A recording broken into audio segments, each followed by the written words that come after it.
Day 5 of trying to get through my narcissism discovery. So tonight was therapy, the first one since my discovery. And apparently, my therapist was a lot of head nodding. I'm guessing she was waiting for me to come to this conclusion on my own, and to stop telling her that because she did say something about thinking he was manipulating me emotionally because of something very vulnerable that he shared.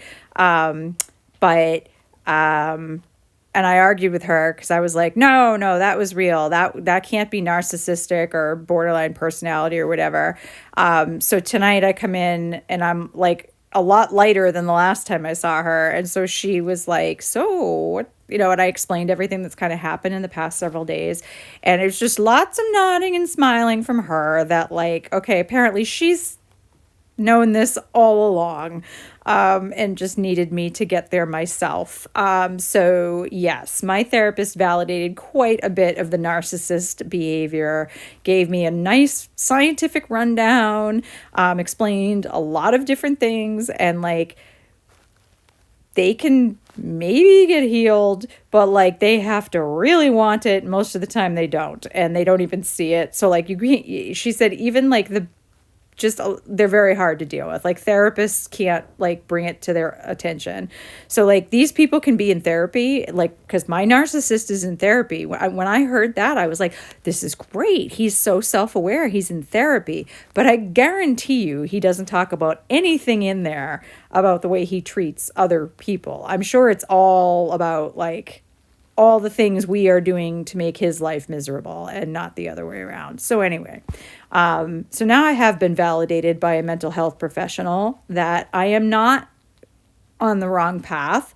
And also, it's okay that there were real feelings and real moments, those authentic moments that he and I had that were good can be true. It is literally that then he gets this sense of perceived danger, that I'm the one that can see him all the way through, and that feels really good to him for a while, and he enjoys that like vulnerability and that safety. But then when he realizes it's vulnerability, then he's scared, then he needs to take control, and then that's when he emotionally shuts me down and tries to figure out ways to cut me out, even though I haven't done anything to him or said anything like bad. It's just for him, that's how he's wired. And so he can act like a normal, sort of emotionally loving, genuine person sometimes, but like it doesn't stick. Like that's not his go-to when like the shit hits the fan. And so it is no surprise, like no surprise to my therapist that he is constantly working through his lineup, that I'm his number one, but that's gone now, and he doesn't have any way to access me, and I have to just, like a diet, I have to just maintain and stay strong and keep everything blocked. I can't like soften in 3 months and just be like, well, it'd be kind of nice to hear from him. No, I understand I'm your number one or his number one. I get it. If I need for that to be flattering, it can be, but it's also, I'm the number one because I'm the strongest and I'm the best woman has ever been in his life, and he needs to control that and like dim that light after he's sucked all the light out of it. So I get it. I'm learning. Also, interesting memory I had today as I was ironing clothes for work tomorrow. We had an event or something, I don't know, a couple months back, and he told me what he wanted me to wear, which is interesting because I'm a far better dresser than anyone else he has ever been involved with. I don't need him to tell me how to dress. I actually had a better outfit planned than the one he wanted me to don, which honestly I didn't even own. I had to go out and buy, because I actually am too well dressed. That's a long story. But at any rate, at the time I thought it was kind of funny because he was also remarking on this like rapid weight loss that I had. And like, so he wasn't insulting me. He was also being like, would also be nice for you to like maybe own some clothes that fit you, like meaning smaller clothes. Like all your clothes are so big and baggy. Like no one can see that you have anything under there. So it wasn't mean, but it was, I had to go buy those clothes because I didn't own them. But I did think it was weird. I'm like, why are you telling me what to wear? Like, I'm gonna like outdo whatever it is you think you can tell me to do.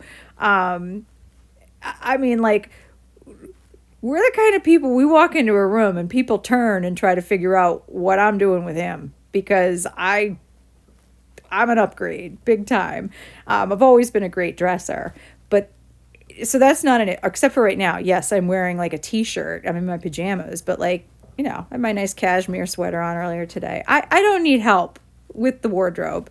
I don't need help knowing what it looks like to be classy, but I think that's the issue. I think he was looking for maybe slightly trashy. And that I don't do, at least on like the outer. I mean, I have some, you just wouldn't know that there's any trashy going on because I hide it well. And that's just the kind of gal I am. I don't lead with it, okay? And that's apparently what he's used to.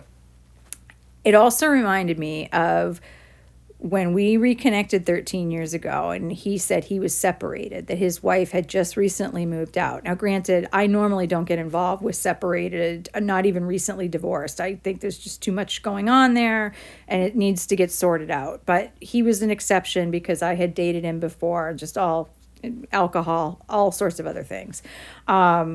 But also because I said to him I would never get involved with a married man. And then he really put on the charm. And that's always been a pattern with him that I'm now understanding. It's like if I say I can never be forced to do something, basically everything is a challenge for him and he has to dominate. And so that's what happened. But the reason the wife left, poor woman, worst dresser I've ever seen. Like, I'll give him that. Like, I don't know how he could.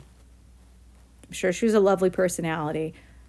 I've seen photos. I've never seen anything this bad on anyone. And I if I could just spend an afternoon with her, I could really help her. Like, it's like, at any rate, right after they got married, it was only a couple months, he got her a personal shopper as a surprise. And like, she was mortified and like her feelings were hurt and she left and she literally moved out on him and he couldn't understand it. He was like, it's a gift. I wanted her to go out and buy nice clothes. No, what you did was you married this woman, which is a contract saying that you accept her for everything that she is, and literally 2 months in, basically tell her that you don't approve of her appearance and you're embarrassed to be seen with her. But you'll fix it. You got her a shopper so that they'll take care of it for you, and she should see this as a gift. If that is not narcissism, I don't know what is. And this woman eventually divorced him. And good for you, girlfriend. Good for you. I know you think it had to do with me. It's not. I had nothing to do with it. It is the guy you married and the mask came off. And the only reason I know it is because I've known him all this time and I've seen all the things. But when he goes and he picks someone like you, he's coming in planned with a mask and you don't know what's hitting you until afterwards. That's what happened. I think you know that now. Anyway, it's been an interesting day. I think my therapist is thoroughly pleased with my progress and has confirmed a lot of different things. And boy, these interesting memories are coming back. Can you tell anyone who knows me, telling me what I need to wear going into a restaurant? Are you freaking kidding me? Like, it's a guy who still has pleated pants. Anyway. Feeling good today. Keep up the good work, ladies. Fight the narcissists.